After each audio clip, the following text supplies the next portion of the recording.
Domed him.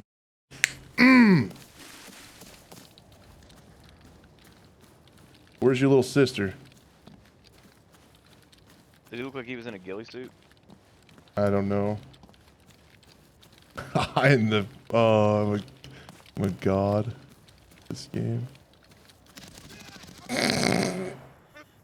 What's up, guys? It's Crash, and I just got done playing Arena Breakout, and I have a ton of thoughts that I want to get down in a video and talk to you guys about and hear from you guys down below what you think so far of what you've seen and if you've been able to get into the closed beta or not. But I want to get this out of the way right away. A lot of people in chat were asking me, is this better than Gray Zone Warfare? And it really is just not even a comparison.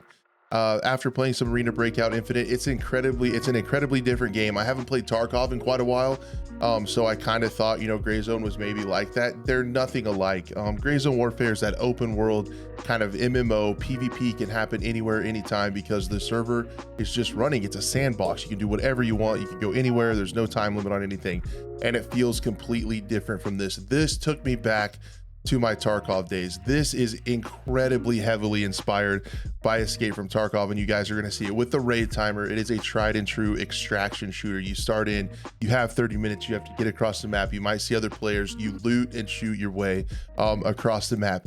And just overall, I thought the graphics were pretty good. It is really well optimized. I do want to say that, you know, coming from a Tencent studio, and they've had Arena Breakout running on mobile for quite some time now, you would kind of think that they would have the bugs worked out, and that was exactly what happened. I had no crashes. It ran really well. It was very well optimized. I think the graphics aren't crazy, but if they run, you know, I mean, it's like a give and take kind of thing. But these kind of graphics, I would say, look somewhat more like PUBG. And if that makes it more accessible to everybody, then that's a W, because that's kind of the theme of my thoughts and review of this game.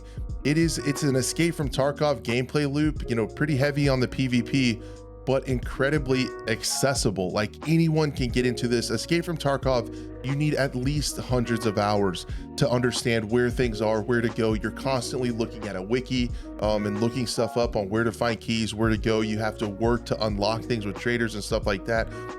With Arena Breakout, it was kind of crazy to me. The market is unlocked off the get-go. There are a ton of assault rifles, there are a ton of SMGs.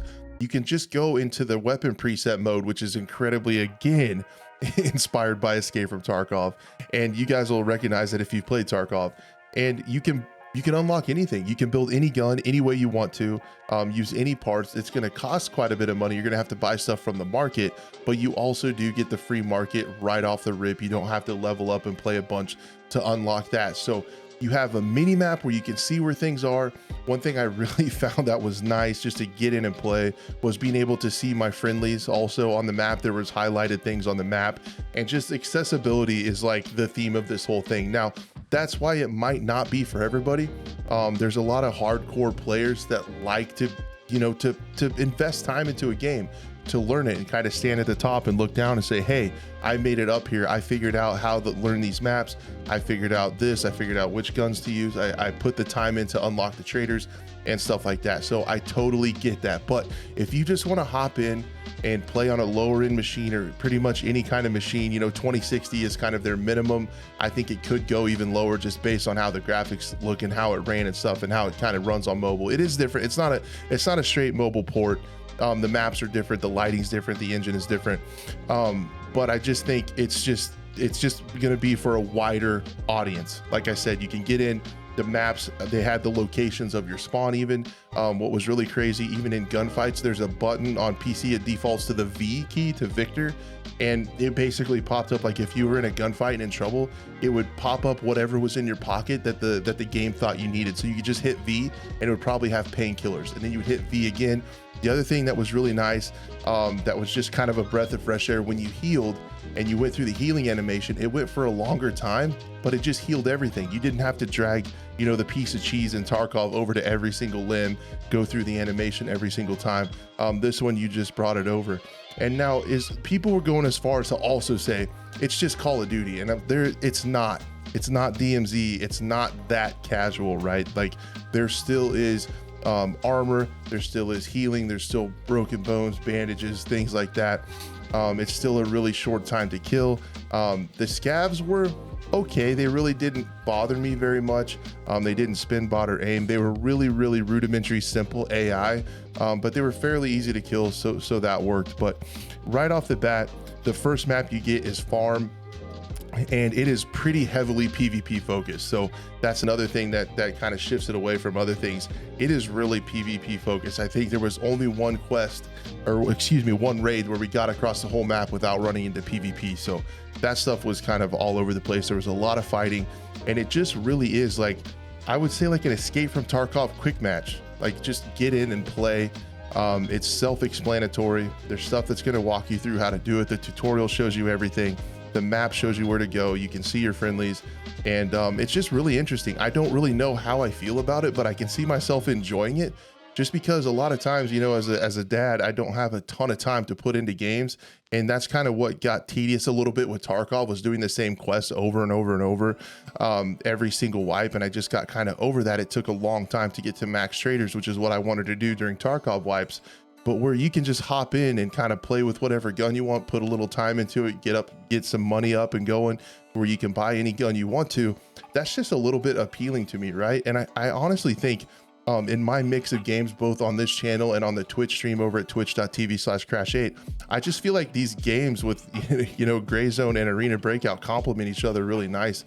And I think it's going to be it's a great time to be an extraction shooter fan, right? We have these two games. You got like PUBG, Operation Black, or Project Black Budget, their new one coming out. The Heartland, the new Division game, is going to be like that. You have the Delta Force game also has an extraction mode coming out with it. There's going to be Stalker coming out soon. Like it's a good time to be a fan of this genre. And I think right now I'm going to really be having a good time playing Gray Zone and Arena Breakout Infinite and changing it up a little bit, going back and forth, because they both have things I really like. If I want that a little bit longer progression, slower play style, more open world, kind of MMO feel, like anything can happen, and a little bit more immersive to me, I'm going to play Gray Zone. If I want to get in, have some fun with friends, get into some gunfights, kind of run and gun and loot up, I'm going to play Arena Breakout Infinite. So it's really cool. The other thing, I was really thankful I had quite a few mobile players within my chat tonight over on YouTube.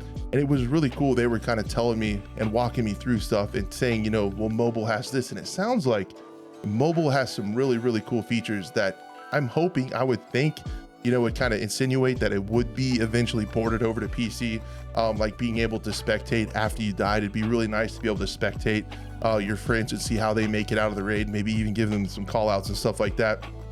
So that is in mobile, that I would think would be coming over, as well as a lot more maps. I think 7 maps, and then several other new game modes too. And circling back to the quest items and doing the quests over and over in Tarkov, it also sounds like Arena Breakout Infinite has a lot of new quests that come in every single week, and the traders are kind of more dynamic, and we'll see how that works out over on PC. And I hope I'm understanding that right, but it sounds like there are a bunch of different weekly challenges and things like that.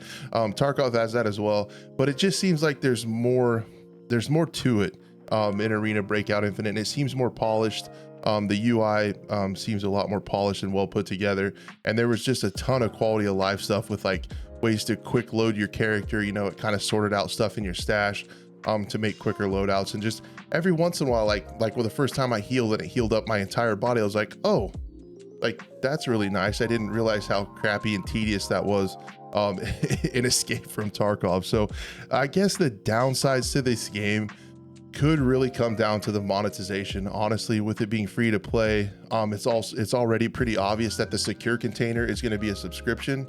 I'm going to keep a close eye on how much that costs, because it's going to be interesting to see, is like, if I just paid $40 for this game and had a secure container, would that be better than paying several dollars a month, and then eventually just in, you know, like half a year, I'm already paying a lot more than that just for a secure container. So that's going to be something we're going to need to keep our eye on. But what it really sounds like is everything I was able to play tonight in the closed beta was available for free. And if that's the case, I don't really see how it could be pay to win too much. I think could be some cosmetics. There could be some convenient stuff, like having the bigger stash and stuff like that. But where you can buy every armor, you can buy every helmet, every gun, every ammo, all that stuff right off the bat, I don't really see how we could get into pay to win stuff. But we'll see how crazy the cosmetics get. We'll see how much it costs per month to keep a secure container. It sounds kind of wild when you say it like that. Anything subscription, I'm not like a huge fan of. It kind of sucks to pay to use something, especially pay to use something that's digital. So we'll definitely keep a close eye on that and see how that plays out. But honestly, guys, I really think you should give the game a shot, especially since it's free when it comes out, and let me know what you think down below. I don't know it. Again, you hear all those things and it's kind of become cringy to me a little bit at this point. Yes, I use that word, which can in and of itself also be cringy, but like to hear the Tarkov killer thing, right? Again, I think you can see like at its core level, it's very inspired by Escape from Tarkov. But again, with all those quality of life things that make it easier, it makes it not Tarkov. So I think it's still a completely different game. And again, I don't think there's any comparison with this game and with Gray Zone Warfare. I think they're completely two completely different games as well. So we're starting to see the extraction space, that kind of looter shooter, kind of fill out, right? Like we have our spectrum of hardcoreness, MMO. This one is a little bit more casual, but still a lot of fun. And I think I was actually pretty impressed with it. I was pretty impressed with it. It was weird. I had to play it for a long time.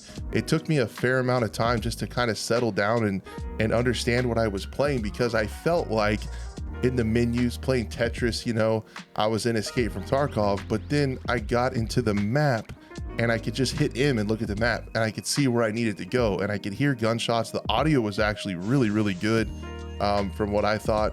The maps looked pretty good.